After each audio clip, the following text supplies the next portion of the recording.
तस् भगवतो अरहतो सम्मा सम्बुद्धस् नमो तस् भगवतो अरहतो सम्मा सम्बुद्धस् नमो तस् भगवतो अरहतो सम्मा सम्बुद्धस् ये च बुद्धातीता च ये च बुद्धा नागता पच्चुपन्ना च ये बुद्धा अहं वन्दामि सदा।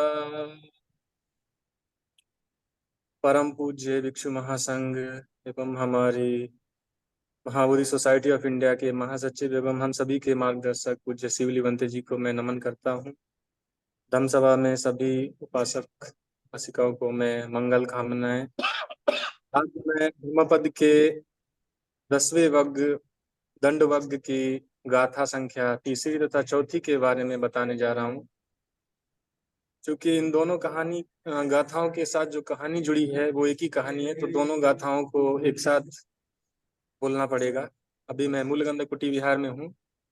यहाँ आज शीलवंश भंते जी नहीं है, तो इसीलिए देखना पड़ रहा है। तो मैं संक्षिप्त में अपनी बात को खत्म करना चाहूंगा। इसीलिए ये जो आज दंडवज्ञ की तीसरी और चौथी गाथा है वो है सुख कामानि भूतानि यो दंडेन विहिंसति अत्तनो सुख में सानो पेच सो न लभते सुखम। यानी अपने सुख की चाह करने वाले व्यक्ति जो अपना सुख चाहता है, यदि वो दूसरे सुख चाहने वाले प्राणियों की उनको दंड देता है, उनको तकलीफ देता है, तो वो मरणोपरांत भी और यहाँ भी सुख नहीं प्राप्त कर सकता है। अगर जो किसी और को मार कर सुख प्राप्त करना चाहता है, ऐसा व्यक्ति कभी सुख नहीं प्राप्त कर सकता है। चौथी गाथा है सुख कामानि भूतानि यो दंडेन न हिंसति अत्तनो सुख में सानो पेच सो लभते सुखम। यानी जो व्यक्ति सुख की चाह से, जो खुद सुखी रहना चाहता है, इस चाह से किसी दूसरे व्यक्ति को तकलीफ नहीं देता है, उसको उसकी हिंसा नहीं करता, उसे किसी प्रकार का कोई दंड नहीं देता है, ना ही उसे मारता है, तो ना शोषण करता है, तो ऐसा व्यक्ति सुख प्राप्त कर लेता है इस जीवन में भी और मरणोपरांत भी सुख को प्राप्त कर लेता है। तो ये दोनों कहानी भगवान बुद्ध ने श्रावस्ती में रहते हुए कही थी। ये गाथा श्रावस्ती के जेतवन विहार से जुड़ी हुई है दोनों। तो एक समय भगवान बुद्ध श्रावस्ती के जेतवन विहार में निवास करते थे। उस समय वो भिक्षाटन के लिए नगर में निकले, तो उन्होंने देखा कि एक लड़कों का कुछ समूह था जो लाठी लेकर एक सांप को पीट रहे थे, उसको मार रहे थे। भगवान बुद्ध ने जब ये देखा तो उन लड़कों को बुलाया और उनसे पूछा कि आप लोग इस सांप को क्यों पीट रहे हैं, उसको क्यों मार रहे हैं। तो लड़के उसका जवाब देते हैं कि ये सांप कहीं हमको डस ना ले, कहीं हमको काट ना ले, इसीलिए हम इसको मार रहे हैं। इससे पहले कि हमारा ये कोई नुकसान करे, हमको पीटे, हमको काट ले या कुछ डस ले, हम इसको मार देना चाहते हैं। तो भगवान बुद्ध कहते हैं कि तुम लोग इसे मार कर जो सुख प्राप्त करना चाहते हो, वो तुम मरणोपरांत भी सुख नहीं पा सकते, क्योंकि किसी की हत्या करने से या किसी को तकलीफ देने से हम जो सुख की चाह करते हैं वो हमें नहीं मिल सकता।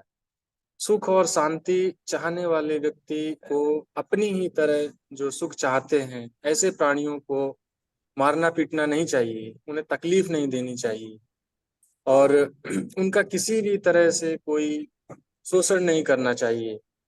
बल्कि हमें चाहिए कि हम जिस तरह से हम अपने जीवन से प्यार करते हैं, अपने आपको सुखी देखना चाहते हैं, खुश देखना चाहते हैं, इसी तरह से हमें अन्य प्राणियों के जीवन का भी जो मूल्य है उसको समझना चाहिए और उनके जीवन का आदर करना चाहिए और इसी तरह से उनके साथ भी मैत्रीपूर्ण व्यवहार करना चाहिए। जिस तरह से भगवान बुद्ध कहते हैं कि सुख बांटने से बढ़ता है, प्यार बांटने से बढ़ता है, मैत्री बांटने से बढ़ता है, इसी तरह से क्रोध ईर्ष्या बांटने से वो भी बढ़ता है। तो जो नफरत है, अगर हम किसी अन्य प्राणी के लिए अपने मन में रखेंगे तो वो भी बढ़ता है, हमारे लिए भी बढ़ता है और दूसरों के लिए भी बढ़ता है। उससे ना हम खुश रह सकते हैं, ना ही दूसरों को सुखी रख सकते हैं।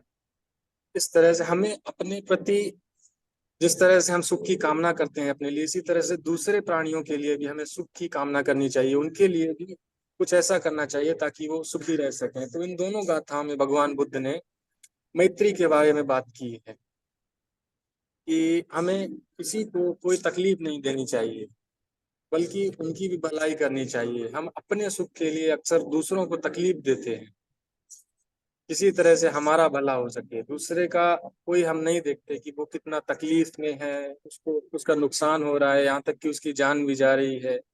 ये सब भुला के हम अपने सुख की कामना करते हैं। तो भगवान बुद्ध ने इन दोनों गाथाओं में उन लड़कों को यही समझाने की कोशिश की है कि अपने सुख की चाह के लिए हमें किसी और को तकलीफ नहीं देनी चाहिए, कि अगर हम ऐसा करते हैं तो ना हम खुश रह सकते हैं इस जन्म में, ना ही अगले जन्म में।